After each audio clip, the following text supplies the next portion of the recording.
Hello friends. Actually ఈరోజు ఏంటంటే మనం ఎప్పుడైనా పిల్లలకి ఏంటంటే మనం ఏదైనా చేస్తుంటే వాళ్ళకి కూడా చాలా ఇంట్రెస్టింగ్‌గా ఉంటుంది. ఎక్సైటింగ్‌గా ఉంటుంది. సో, ఆ టైంలో మనకేంటంటే మనకి వర్క్ తొందరగా అయిపోవాలి అండ్ పిల్లలు మెస్సీగా చేస్తారన్న భయం ఇవన్నీ చాలా ఉంటాయి. So, let's say for example నేను పూజ చేసుకుంటున్నాను. సో, ఆ టైంలో వాళ్ళకి ఒక వర్క్ అసైన్ చేయాలి. ఎట్ ద సేమ్ టైం మనల్ని డిస్టర్బ్ చేయకూడదు.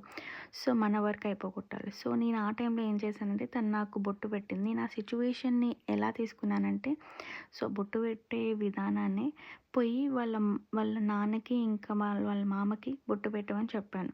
సో, ఆ టైంని నేను పూజ కంప్లీట్ చేసుకునే ఆహ్, దాంట్లో టాలీ చేసుకున్నాననమాట. సో, మీలో ఎవరైనా ఇలానే చేసుకుంటారా? లేకపోతే ఇంకేమైనా ఉంటే ప్లీజ్ కమెంట్ బాక్స్‌లో మెన్షన్ చేయండి. Thank you.